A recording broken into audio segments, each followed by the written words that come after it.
Most software founders know they should run marketing campaigns. The trouble starts when they actually launch one. A typical early-stage SaaS discount campaign is a chaotic scramble. Founders fire off ads, draft email sequences, and push social posts all at once, without a unifying structure to hold them together. The immediate financial consequence of this scramble is highly predictable. You end up paying for expensive ad traffic, only to force those potential users into a leaky, unoptimized funnel where they immediately drop out. This happens because of a widespread habit of treating a targeted, time-bound campaign exactly the same as everyday, always-on marketing, like a blog or a standard SEO strategy. Without precise sequencing and a clear endpoint, a discount campaign fails to generate growth. It simply burns through your capital and exhausts the goodwill of your audience. To fix this, we have to look at why we discount in the first place. In traditional retail, a discount serves one primary purpose: clearing out old, dead inventory to make room for the new. Software operates on a different set of rules. Take a look at this split-screen graph. On the left, you see the retail model, a quick cash injection that flatlines. On the right is the true purpose of a SaaS discount. You are lowering the psychological barrier for an already interested prospect, prompting them to make a recurring commitment. That recurring commitment changes the math entirely. Offering a discount on an annual subscription pays for itself over time because those users stick around longer, creating a compounding effect through higher long-term retention. To protect the value of that retention, you have to follow a strict pacing rule. You can run a maximum of one major discount campaign per quarter.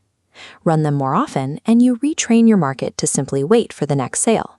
Strategic silence between your campaigns is the invisible mechanism that generates urgency for your next offer. This flowchart breaks down the first step of building a successful campaign pipeline. Before writing a single email, you establish a concrete mathematical goal. You start with a target amount of annual recurring revenue, or ARR, on the right, and figure out exactly how many trial users you need to convert to hit it.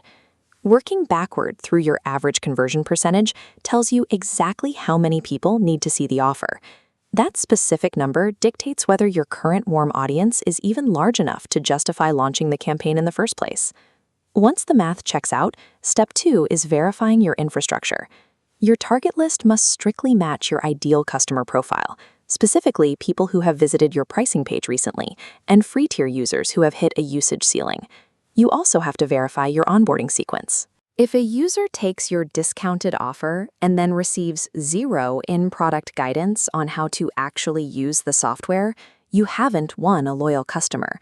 You have created an immediate churn risk at a lower price point.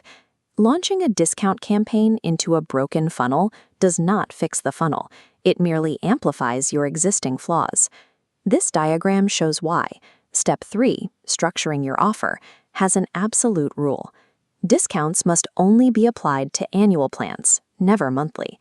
A discounted monthly plan gives the user an easy exit after 30 cheap days, while an annual discount locks solidly into a long-term commitment. How you frame this offer actually matters more than the percentage you take off. Tying the discount to a company milestone or the end of the financial year gives the sale a logical reason to exist, preventing it from looking like a desperate cash grab.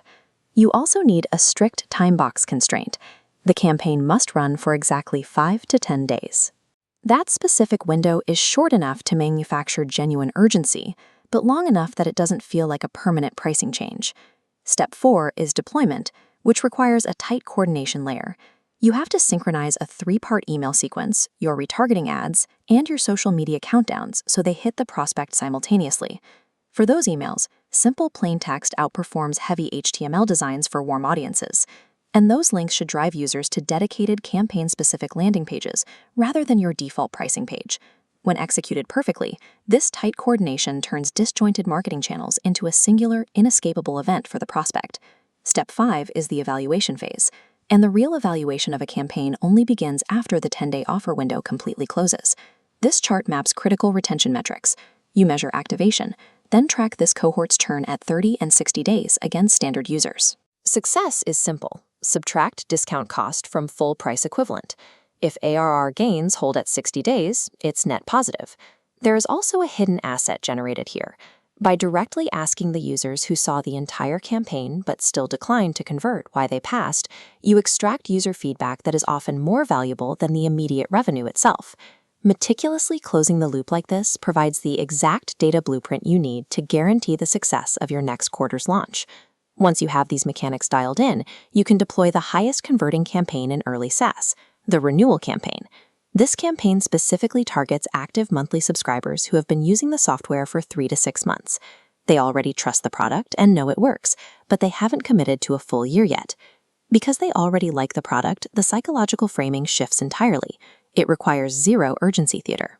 You are simply offering a genuine financial reward to an existing user to lock in their subscription. Building a structured pipeline to translate existing intent into commitment transforms a temporary discount into a sustainable growth lever.